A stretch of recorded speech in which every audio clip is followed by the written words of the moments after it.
Hey folks, Frank the Pestgeek here. Well, we've been talking about the 12 D's of achieving anything you want in life.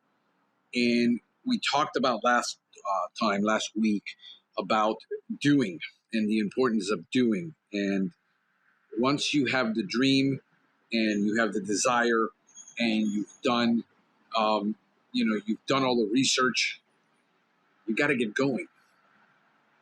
You got to do. And 99% of people fail to do. They keep talking about it. They keep studying. They need to know more. They are stuck in a rut of procrastination, of perfectionism. It's paralysis by analysis. A lot of people simply just haven't figured out what it is they want to do, what they're passionate about, and they're just not ready yet to do. But achieving and starting up a business or a career or even your daily work, you can apply all this to the daily stuff. It isn't always about the big business or the pest control business. Simply as a tech, having the 12 D's, the discipline that you're going to need. I want to talk to you today about diligence, because diligence goes hand in hand with doing, with everything else. I think diligence is that pendulum in the middle that makes everything happen.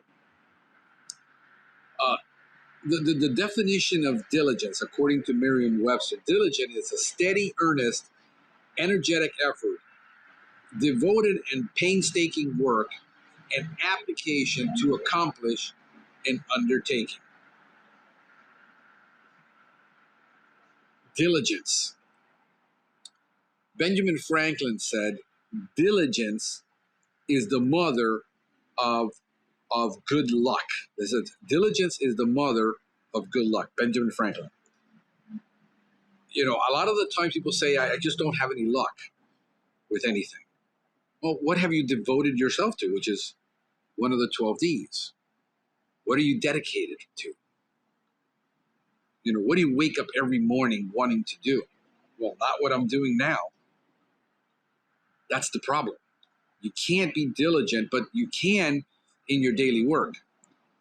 And there is a proverb in Proverbs 10:4 that says, a slack hand causes poverty, but the hand of the diligent makes rich. There is no substitute for being diligent and being totally dedicated to what you're doing, even if it's just in the moment. I hear guys complain all the time, and gals too. I just talk to a lot of more guys than gals, that, well, it's just that I don't really devote myself to it because I'm unappreciated. They don't appreciate at work, or they don't recognize me, or no matter how hard you try, nothing changes and nobody acknowledges you and nobody acknowledges your work. They're not willing to invest in me. Why should I invest in them? What you don't realize is that talk and that mentality is actually being self-defeating, that it's causing the depression, which is another D, in your life, where you just don't feel and it becomes about your feelings and you're not doing because all of these things are conditioned upon all these other people. Versus if you dedicated yourself to being the best, regardless of who acknowledges you, you will see how doors open up for you. There's a D. It's funny, I used to, back in, oh my God, I can't remember now what year it was. I was managing a Mexican restaurant in a store for friends. They were church friends. They were actually very close to me. And they had this store and this business they bought, but they were losing money every single month, and they owned it for a year. They were losing about $1,000 a month. His business was actually in doing bricklaying, and he would do facing and brick, not block, but brick. And he was very successful at that, and he decided to buy this side business, and he had his daughter there, mostly bought it for him and his wife and daughter to, do something and have something. His daughter, because she had a little child, and, her husband worked with him and for something for her to do, but she had no experience managing a business. I was out of a job at that moment.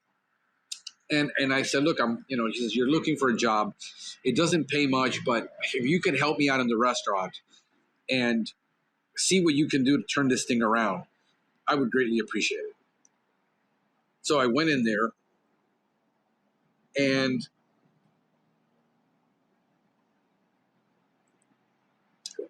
I started immediately analyzing the business model, understanding the restaurant business. I quickly did some studying on the restaurant business. I knew nothing about the restaurant business.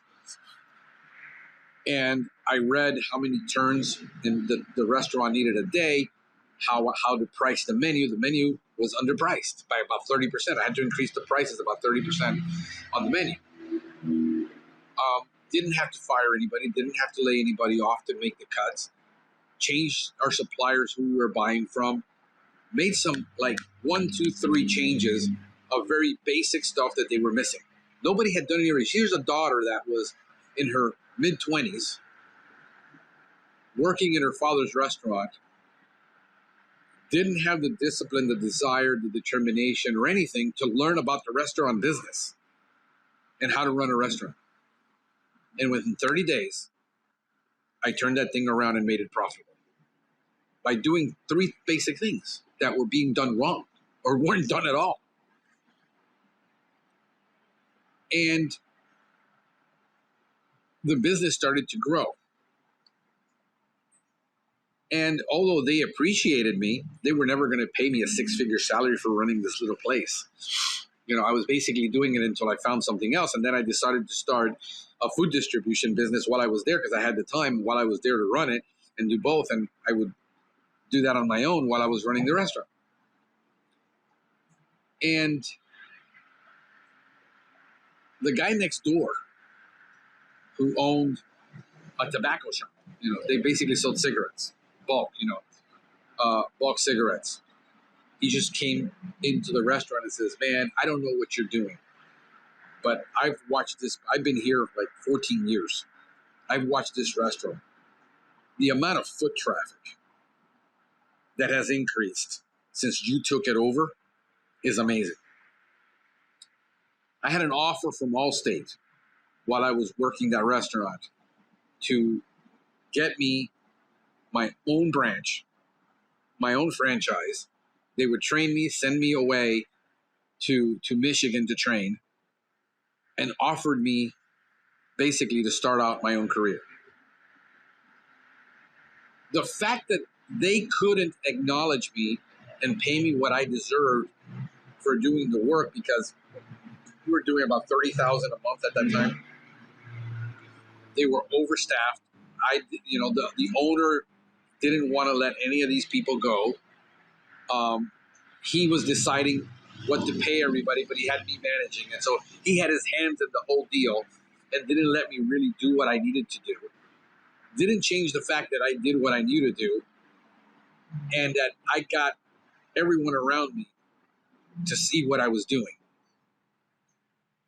The fact that you are a pest control person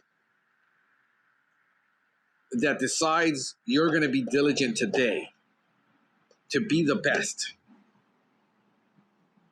and to learn, regardless of whether they are paying you to learn, regardless of whether they will acknowledge it, regardless of anything that happens, that you will be diligent in putting in your best effort today You never know whose client, whose house you're going to be in.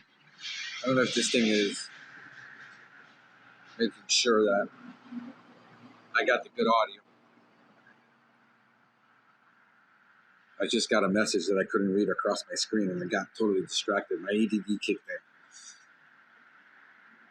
The fact that you might be walking into somebody's house who is the owner of a business who decides he needs a person like you in a totally different career, and that changes your path. Stop focusing on the moment right now.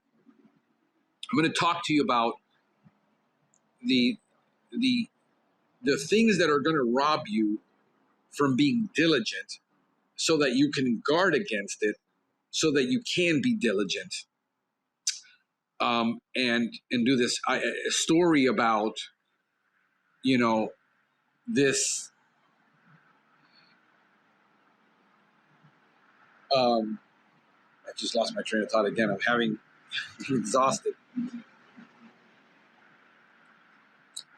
For years, since 2007, I started doing work with IPM and organics and reduction. And when I decided to go into GHP, General Household Pest, Residential Pest Control, because I specialize mainly in ornamentals, I decided to study everything about IPM and learn everything I could about IPM. And I went to Google Scholar, and I said what problems I was having, mainly German cockroach problems here in Miami. That's 30% of our business. In apartments, there's so many apartment buildings, so many slumlords that don't take care of people. And I had to learn how to solve a roach problem in a single unit where we didn't have control of the rest of the building, get control for that client, wipe out the problem and help prevent it, and teach the client about IPM in order to do it. And I was writing so much about it, and I was putting out so many videos, and I was putting out so many blogs about it. And I got a call from Florida International University from a group of doctors that were doing an asthma study in the inner city of Liberty City, and they needed a company that specialized in IPM that had my philosophy. They read all about my philosophy and what I thought and what I did, and they knew IPM. I mean, these doctors, when I looked them up, they had been written up in like northern. Oh, okay. I know why. Let me take the battery off. That's what it told me. It's the temperature on my phone could increase. I got enough battery. And they had been written up in IPM of the IPM Institute of North America because of their work that they already had done in asthma studies and roaches in the inner city. And I had read up on all of this. I understood the terminology. I understood the mentality of these people. I was reading Brenner. I was reading Deanie Miller, who had published so much stuff. And I had already created a concept, and I already was doing it. And when I talked to them and I sat down about my philosophy and what I thought and why I did it, they were like, okay, we're a good fit. You're a small company. We can work with you. What's the budget for you to do this? And I got the job of, getting what I wanted, to be able to participate in this study with a published study by a group of doctors doing an asthma study. And I got the criteria and I got the protocols of what they wanted, and I was able to pull it off. And the reason I was able to pull it off is because I had been diligent.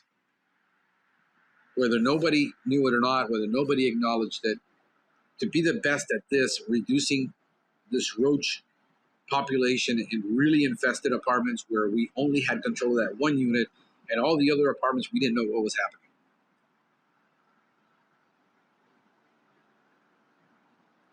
This is the mother of good luck, was diligence.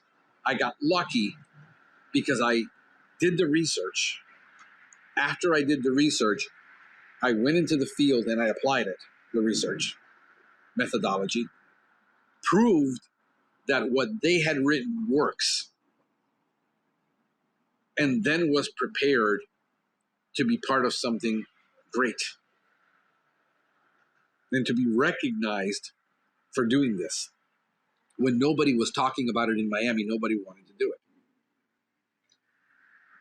Understand that this is HUD. This was HUD Homes that supposedly they were supposed to be doing IPM. The companies that were there were supposed to be doing IPM. What I hear from everybody in the industry is you can't do IPM in there because the place is so dirty. I've got video footage, hundreds of pictures and video footage of what was the situation and how dirty this was, and it couldn't be done. And everybody had thrown up their hands in the air, and HUD had thrown up their hands in the air. The pest control companies were coming in and doing spray and pray. We understood going in that this was a 6-month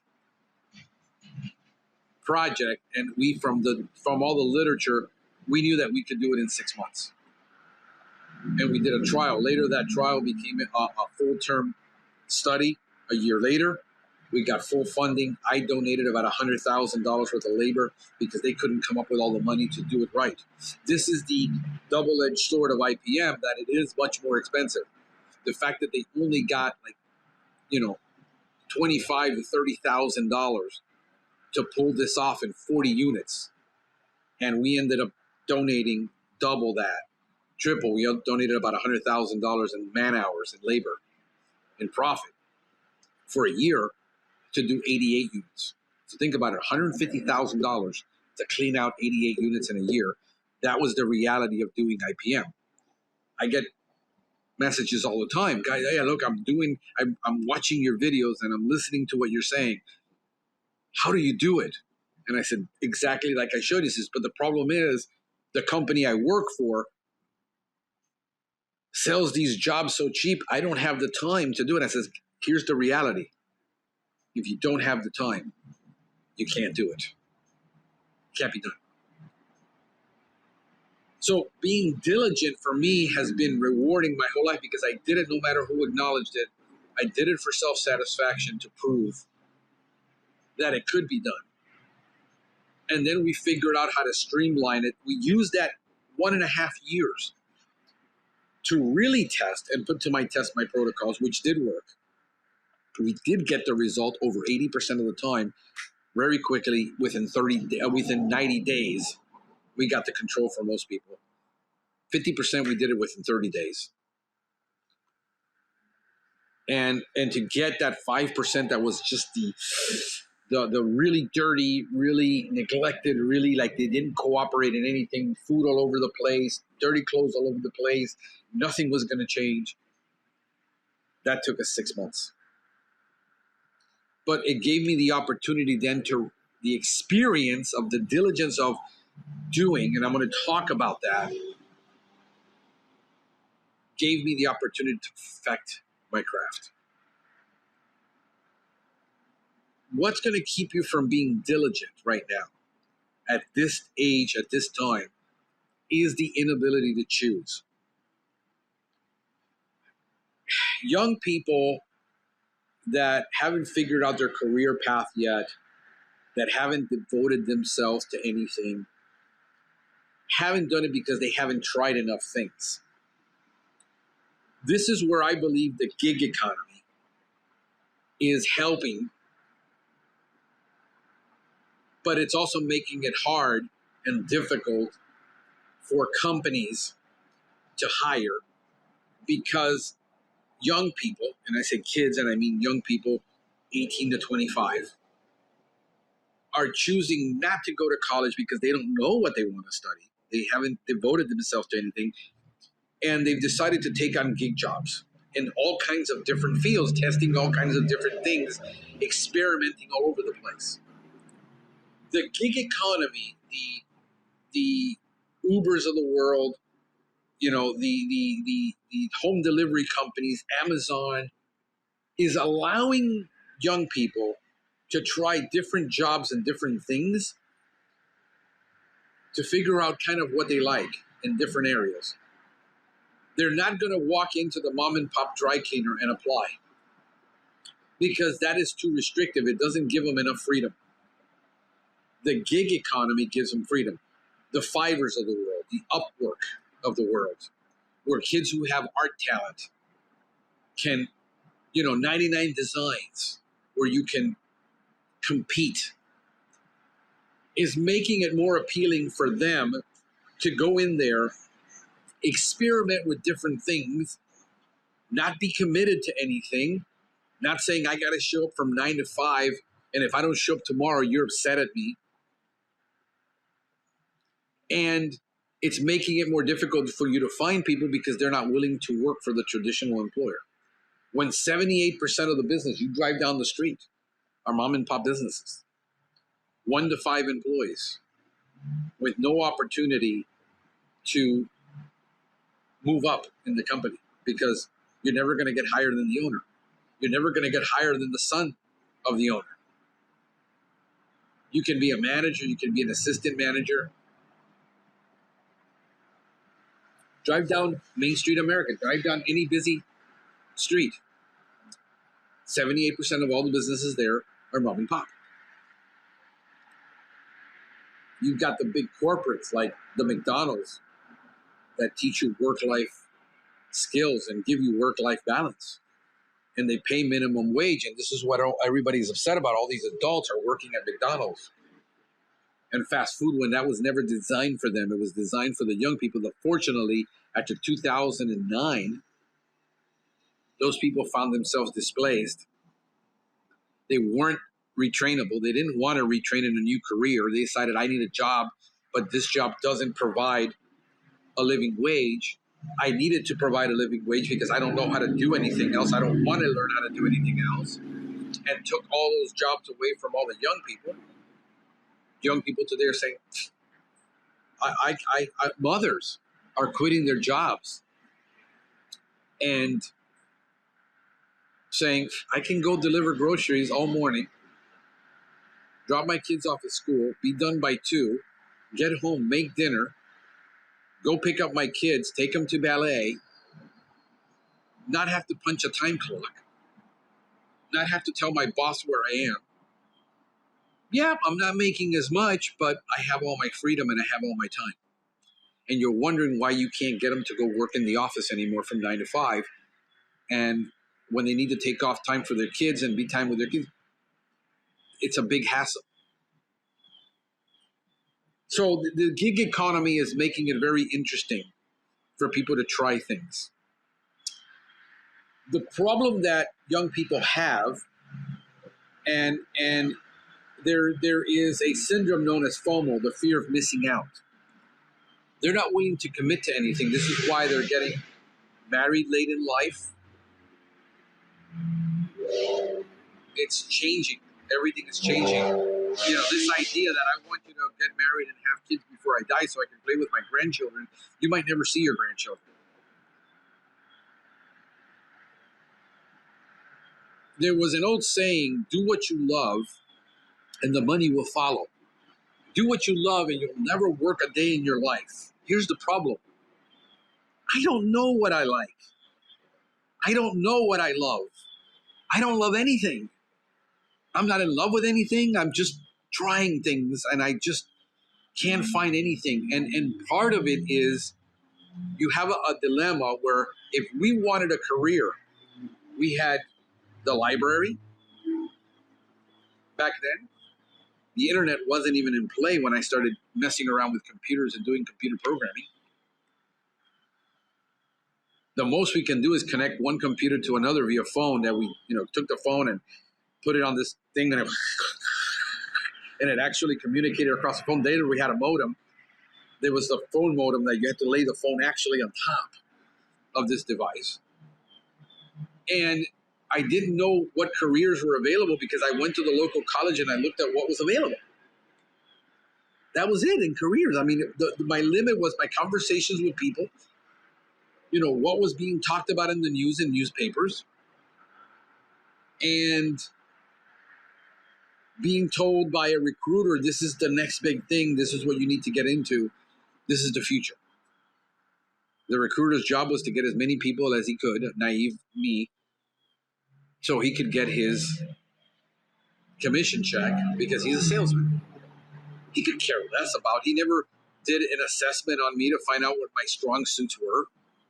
He could care less. He needed to meet his quota. He was a salesman.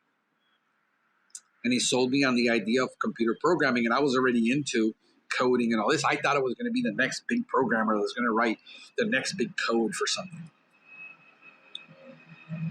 We have a syndrome that is called overchoice or choice by overload. It's a cognitive impairment that makes it difficult for us to make decisions. When you have everything available to you because it's on the internet and you have 1 million career choices, you will choose nothing. I've consulted a bunch. I recommend every parent, every student, every high school student, get there is a program, and I just lost my train of thought on it. It's 2.0, Strength Finders. There we go. Strength Finders 2.0. Strength Finders is an amazing source for you to figure out what your strengths and weaknesses are.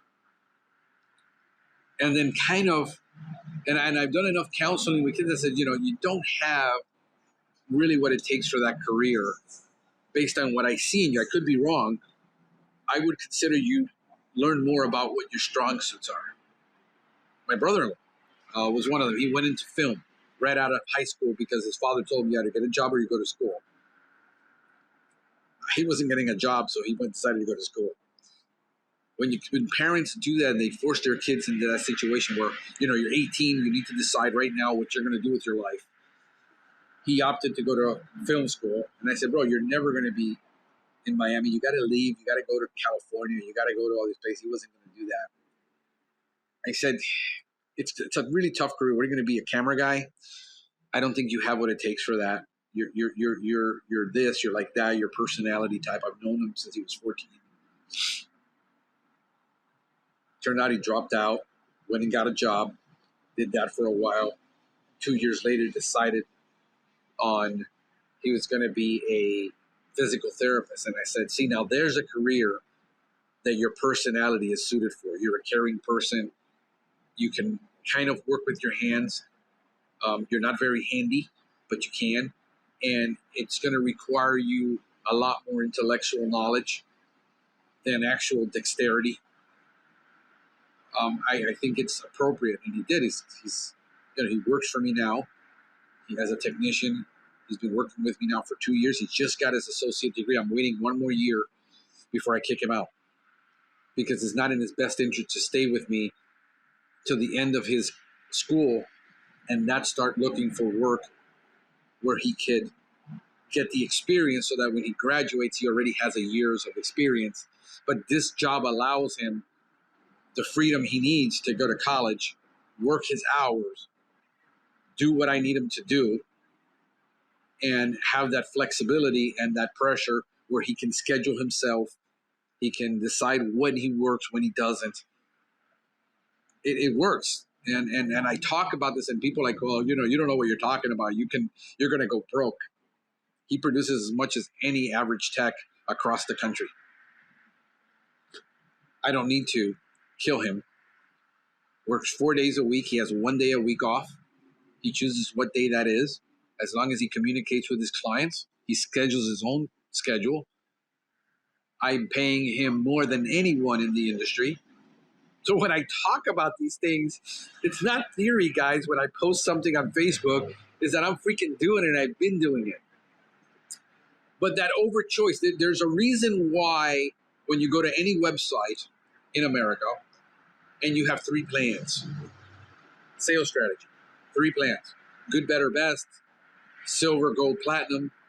When you go to the dealership, you only get 3 plans when you're in closing. The sales is really done by the finance guy at closing. It's not done by the salesman who gives you the keys to test drive the vehicle. He's really not selling you a damn thing. All the sales is done really in finance. when we start talking about the real numbers. This is why those guys make the big bucks. And this is why he presents you with, hey, the car has a 3-year, 36,000 mile warranty.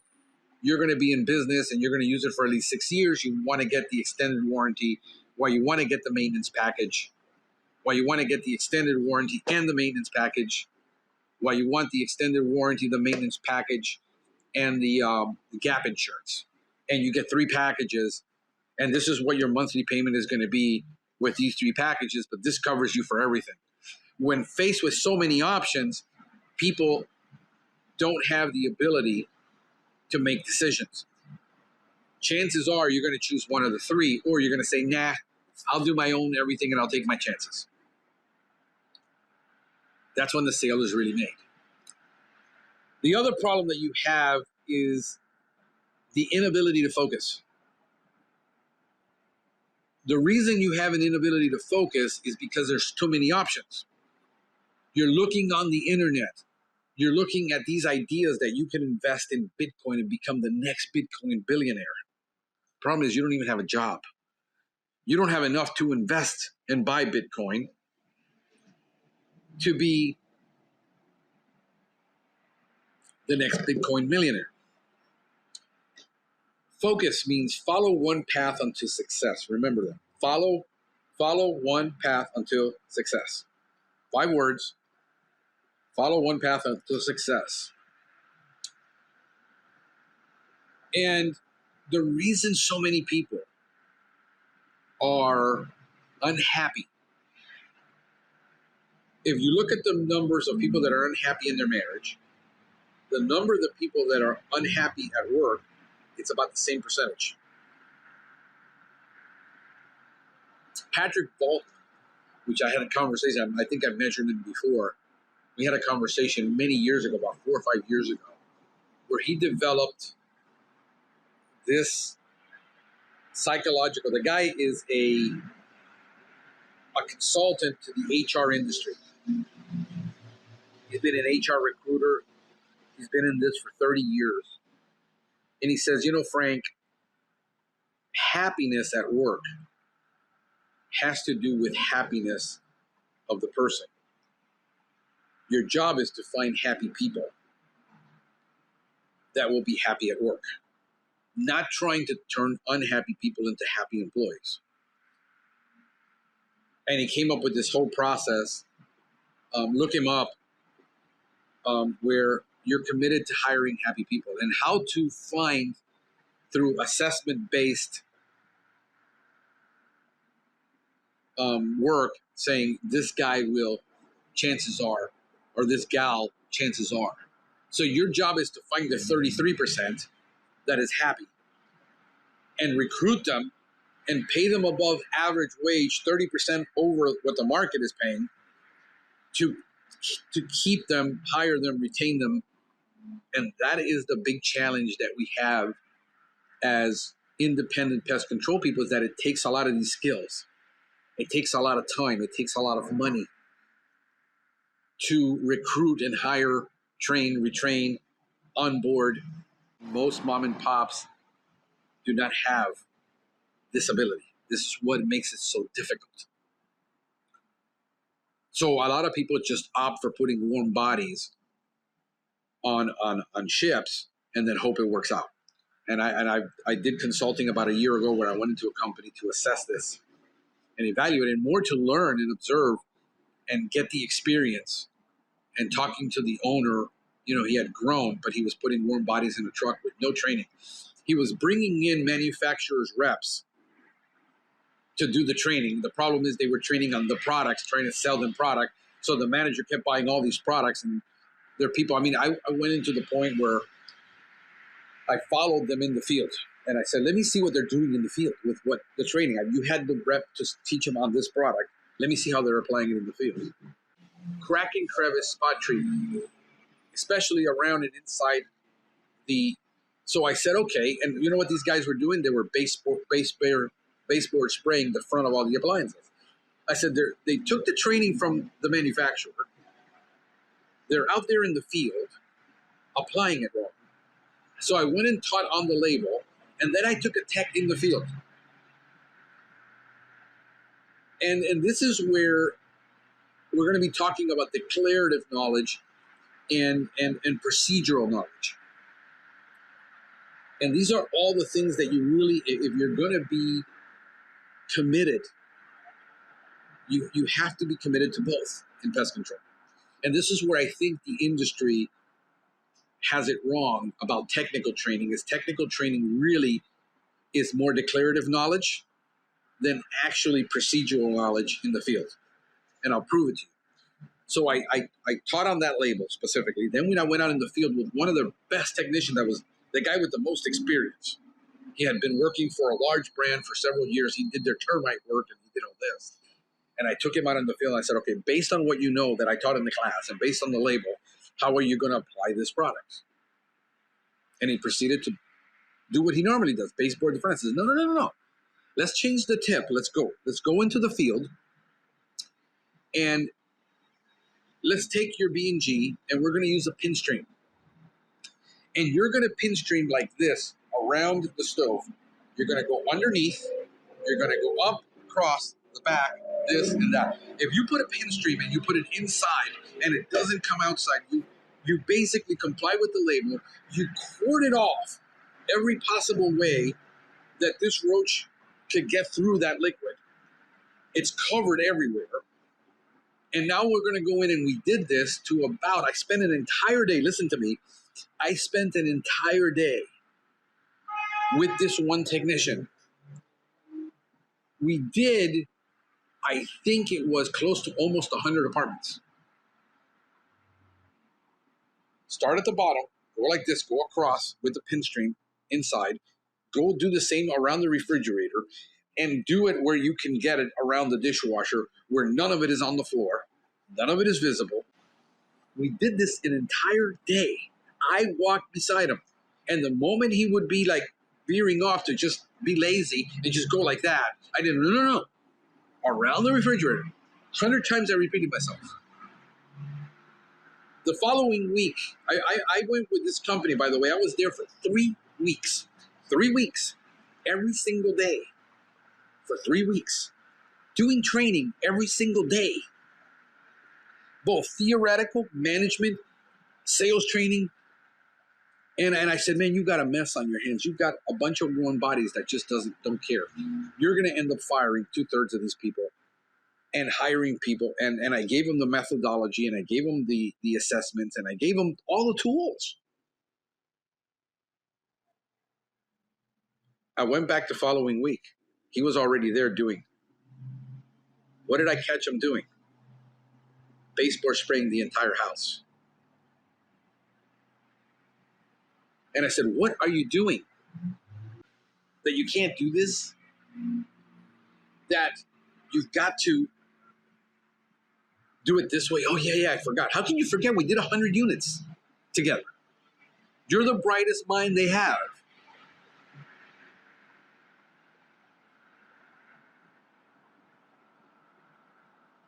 You know, Elon Musk is quoted as saying, you don't need college to learn stuff.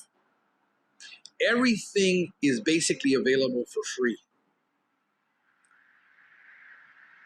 That is true. Having declarative knowledge versus procedural knowledge, you're doing a ton of studying and you watch all these videos. I had a guy who worked for me who had been doing the gig economy thing. He had like 5-6 jobs.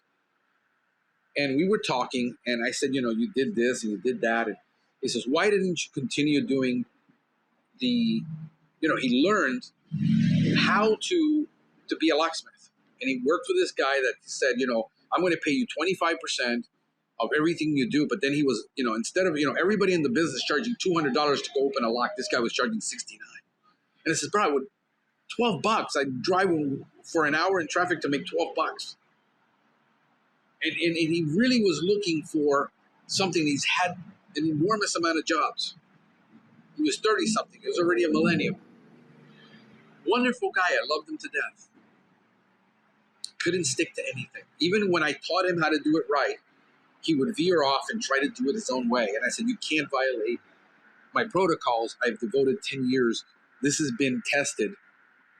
You can't change it and try your own thing here.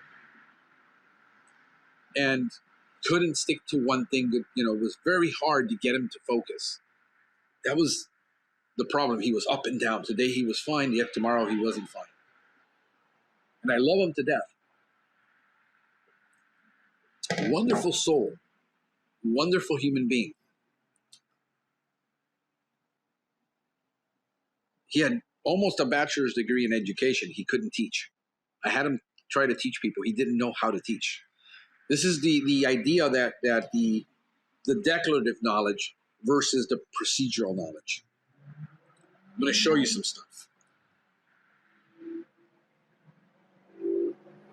And he said, in his quote, he said, you don't need to go to college to learn stuff. Everything is available basically for free. He would literally sit there and watch videos on how to pick locks and watch all the videos. And, he could have gone to work for another locksmith, which was easier to do than pest control because it requires so much knowledge. We're going to look at this in a minute. And I get this question asked all the time, Frank, I want to do organic pest control. And I tried to go over there to this company for 3 weeks. Finally, the owner said, dude, we need to take a break. This is my blood pressure went so high because going in there with this group of people that were so unstructured, unorganized, the manager could not reel them in. He basically just kept hiring warm bodies, had 100% turnover. While I was there doing training, 2 service managers that week, one was fired, one quit. Employees would come in and literally see this organization and said, forget it. I don't even want to be here. His manager, one of the managers later, was sent to the hospital with so much stress. This is what I'm talking about you got to have a culture in your business. You got to have these things in place if you're going to hire people, because you're saying people won't stick around. People will never stick around in that kind of environment. This is the environment that most people have. It's chaotic. Thriving on chaos, like Tom Peters. I read the book in the 80s. People don't thrive on chaos. I did. You do as an owner. I had a conversation. I said, bro, do I really need a training manual and a training program and a video to teach these people everything? Are people really that stupid? And I said, no, you don't understand. It's not that they're stupid. It's that they're not you. And you fly by the seat of your pants. You want to be all over the place, and you want to be creative and a free spirit, and you want everybody to come in and absorb that, and they can't. Declarative knowledge. Here is declarative knowledge. People ask me all the time, bro, how do I do organic? How do I do eco-friendly? How do I do IPM? And I give them I wrote the complete cockroach resource guide to getting complete cockroach control, except it isn't a guide. It's every single study that I ever read that influenced what I know about pest control, about roach control, especially in very, very difficult situations that are almost impossible. How to do it without spraying. And then everybody will inevitably tell me, yeah, but you got to do spraying. You got to do it, especially in an environment where they don't clean. I said, you don't have to. We can do it with just IGR bait, dust bait, and monitors. No, but bro, I've been told it can't be done. The difference between you and me is that I have both the declarative knowledge and the procedural knowledge. Have successfully done it in the most stressful environment, pulled it off, and learned from the mistakes I made and perfected it. And I will give you all the studies, and you'll say, but I don't have time to read all that, Frank. Can you break it down for me? He says, I would have to look at my videos. My videos actually show you how to do it. He says, yeah, but there's something missing. You're not telling me the whole truth. I said, no, that's it. I give everything I have in that video. Homeowners that look at my video and don't follow it exactly and they fail, they say, well, it doesn't work. I said, no, you missed something.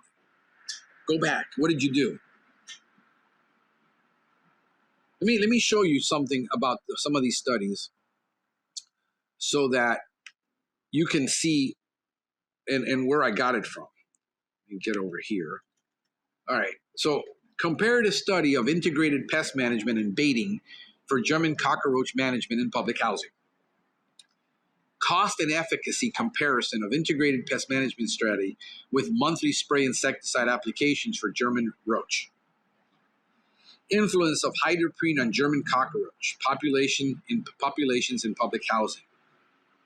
Quantifying the efficacy of the assessment-based pest management (APM) program for German cockroach in low-income public housing units. This is Deanie Miller, by the way. Cost-effective, community-wide integrated pest management for German cockroach allergen insecticide use reduction in low-income housing. Integrated pest management of German cockroach in manufactured homes in rural North Carolina. Trailers. This is Brenner, Richard Brenner. And it goes on and on and on and on and on and on and on and on for 75 studies that I had to get the knowledge of reading these, turning them into something practical that can actually be done in the field, reducing it down to 4 methods, 4 steps, reducing all this down to 4 steps, learning where is the best place to do this, that, and the other, proving these studies right, checking their timeline against my timeline, and then testing it in the field for 10 years. And yet somebody will still argue with me today that I'm wrong. When I took an ATSB that I had been testing for over 2 years, when it was under one brand, an ATSB is an attractant toxin sugar bait. Using it on a property for my client that said, Frank, I don't know what I'm going to do. I can't go, I've tried everything. I can't get rid of these mosquitoes, including having 2 of their trap stations there that didn't work for them. Being in that house for 14 years, having brackish water, tree canopy that looked like a jungle, a next door neighbor with literally planted thousands of bromeliads. And we go in there and we start testing this ATSB. For 2 seasons, she says, it's amazing what you've done. I haven't been able in 14 years to come out here. Yet I'm using an ATSB that nobody knows about, that everybody in the industry would laugh at and say it would never work, especially who's manufacturing it.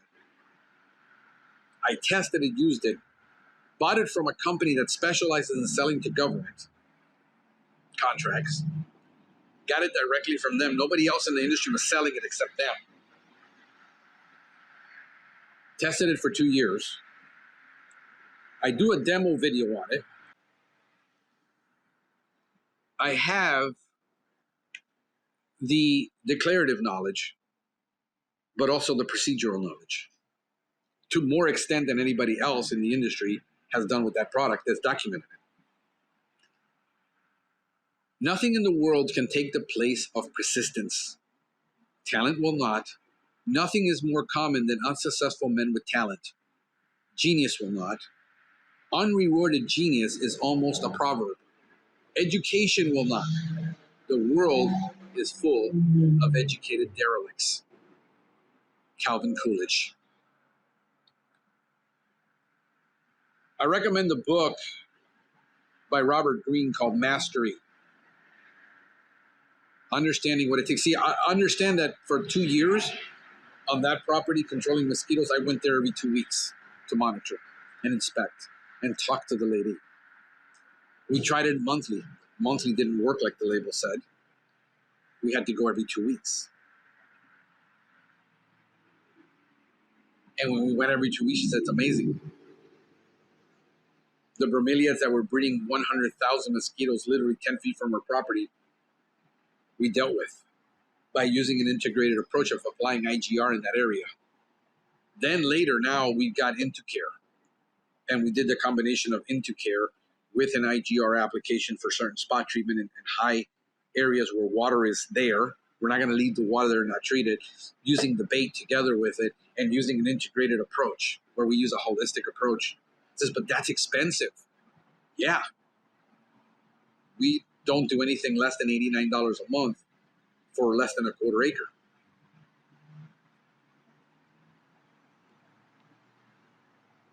But the testing for 2 years is more experience with that product than anybody else had in the industry that was using that product. The inability to focus, I want to talk to you about and circle back to that. There's a bunch of studies out about the inability people have to focus. One of them is called the relationship between the wandering mind, depression, and mindfulness. An actual study looking at the wandering mind, depression, and mindfulness, and then, which is a similar study related to it, it says a wandering mind is an unhappy mind. And what they related to is basically going back to the smartphone. We have Facebook, Twitter, LinkedIn, YouTube, and we're constantly addicted to comparing, looking at what everybody else is doing, everybody else's dreams. And when we don't want to live in our reality, we go to here. And everybody else has got it better than I do. Everybody is, let me tell you something. On this phone, everybody is posturing. Everybody's faking it till they make it. Everybody is making it seem like they got it more together than they really do, and nobody's got it together, including me.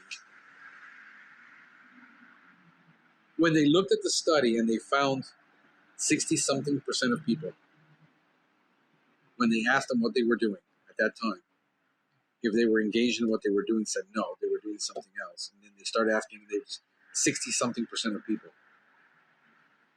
were unhappy doing what they were doing. This escape into an alternate reality that is an illusion. When you listen to people, but I posted, and I did one post, and I did a video, and the video didn't work, only 9 likes. And then I look at the Kardashians, and they got 1 million. I said, you're comparing yourself to that? Start showing your breasts. I don't know. The inability to focus. I got links to all this, by the way, so that you can do it. The inability to focus because you're the fear of missing out, because something else is out there and you don't want to commit to anything. You're going to be 30-something years old. You're going to be 40 years old. And hopefully you'll have enough experiences to really dedicate yourself to something and be an expert and launch your business and be successful. But understand that it's robbing you a lot. I don't watch the news. I only spend about maybe 10, 15 minutes a day on Facebook, mostly posting stuff to encourage other people. But I don't sit there like my daughter's like, oh, you're on TikTok and you're this. I'm following you on TikTok. My daughter's following me on TikTok. Shouldn't let your kids be on TikTok because of this, and that. Listen, you can't shelter your kids from the real world. My job is to train up my child in the way she should go. And when she is old, she will not depart from it. How many followers do you have? I don't know. I haven't checked it. I don't check my Twitter account. I don't check my LinkedIn account. I don't check the only thing I see is my YouTube, because I'm on it so much that it shows me how many followers we have on YouTube. I don't know how many friends I got on Facebook. I don't know how many followers I got on my group. I worry about creating the content. I don't worry too much about, because the people that it's really making an impact for, if it's 9 people, if it's 10, if it's 100, it's who it matters for. The other one is Outliers by Malcolm Gladwell, about the 10,000-hour rule, or what it's going to take to be world class. Let me show you. In addition to all those 90-something studies, I also have about a 90-something studies that I studied on natural oils. And I have the study published. All the links. People were like, what do I, you got to learn what I learned. I can give you I'm going to be creating courses on this because I realize people aren't going to go through it, but it takes a long time to build a course. I decided this year that I have enough content to create 2 academies, one for homeowners, one for the professional industry, to teach homeowners how to do it because they're never going to use you. That's just a reality. 80% of people, 90% of people are never going to use you no matter what. They're going to do it. I'd rather them learn how to do it right. Teach the world IPM. I have a 10-year-old to make IPM a household name, not under IPM, but under Holistic Pest Control. But let me show you something. I'm reading this book. It's actually a novel. It's called Rats, Observations on the History and Habits of the City's Most Unwanted Inhabitants. It's about Manhattan. It's a great novel. New York Times bestseller. Here is the IPM for professional. This is the guide on how you become a ace. I wanted to go this year to take it with Paul Bello. I couldn't because at the same time, months before, I had lost my mom. I had gone through a divorce, and then during that time, what he was doing, I was in the middle of finding a house to buy because I had to, and I was under that, and I couldn't take off because on the weekends I had to go look at houses and meet with the realtors, and I couldn't do it.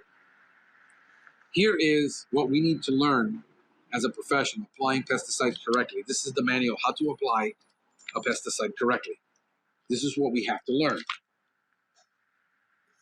Here is a Spanish book that was loaned to me by an extension agent, which I got to give back as a Spanish book on arboriculture because I am into ornamentals. And this is a Spanish one. It's actually really good. It's kind of thin. Here is the Arborist Certification Study Guide. I'm not a certified arborist. I don't want to be. I don't want to go through the process. I want the knowledge. So I study how to properly trim trees. It says, where did this guy get his knowledge? He doesn't have a degree. He doesn't have a license. He doesn't have... No, I've got the knowledge. See, what Elon Musk said is absolutely true, but I've been doing it for decades. Here is General Household Pest Control. This is what you got to learn from University of Florida to get your license. This is the manual. This is what customers don't understand about how much study we really have to do. And they will never read all this. Here is Wood Destroying Organisms, Applicator Training Manual. Here is Lawn and Ornamental Pest Control, the manual. Here is the Cockroach Combat Manual by Austin Frischman and Paul Bello. This one is signed by Paul Bello somewhere. There he is. And also by Austin Frischman. That guy's my hero, by the way. I decided to be eco-friendly because he said that was the future of pest control in 2007, I believe. Here is Pest Management Operations. This is the entomological study book from Purdue University, Pest Control Operations. Here is the Handbook of Pest Control by Malice.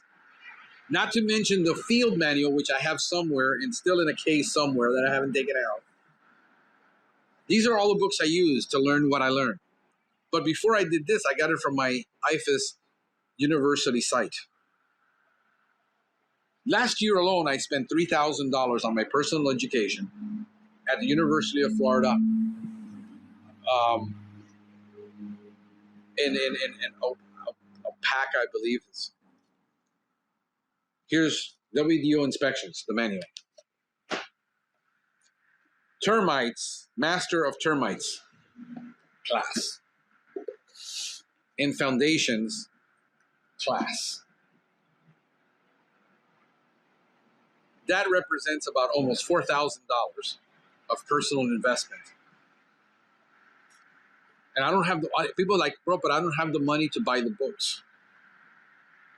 Go to your university, IFAS, and look it up and read the entomological information.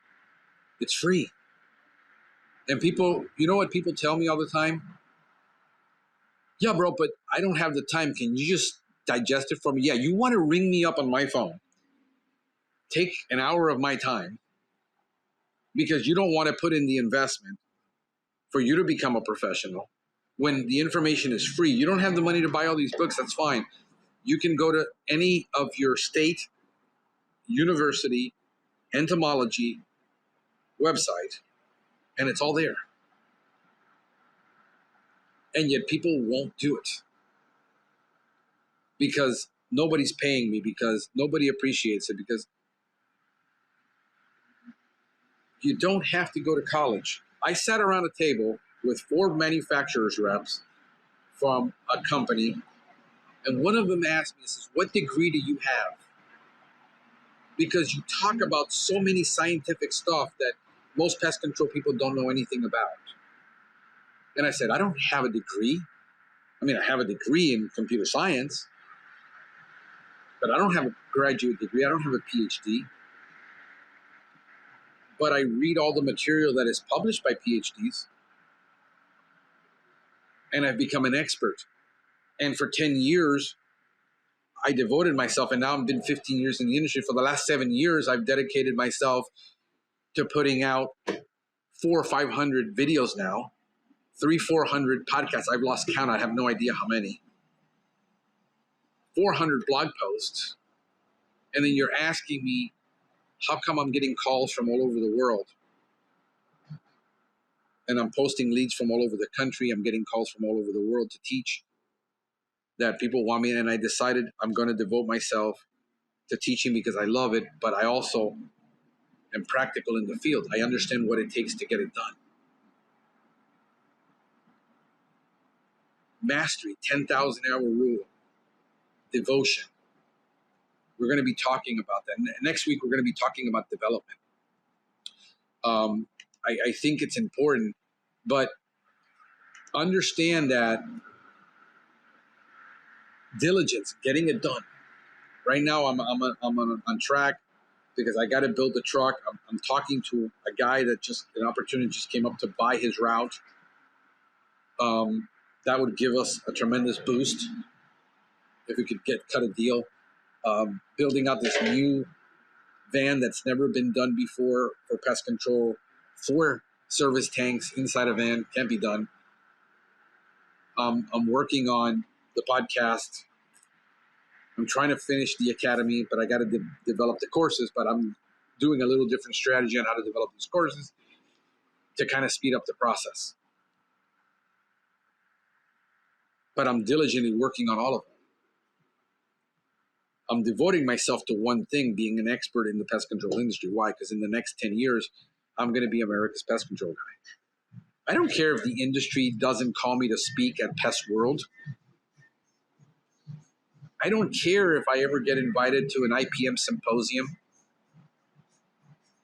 I will have clout where it matters with the end consumer, because that's who makes the buying decisions. I will influence the end consumer on how to buy pest control. The industry is not going to look up to me because I don't have the pedigree, and the industry doesn't like what I'm saying. But understand this, that I've created a platform for myself to help those technicians, the underdog, the small companies succeed, the guys who want to really get it done. This is Frank the Pestgeek wishing you a pestacular day.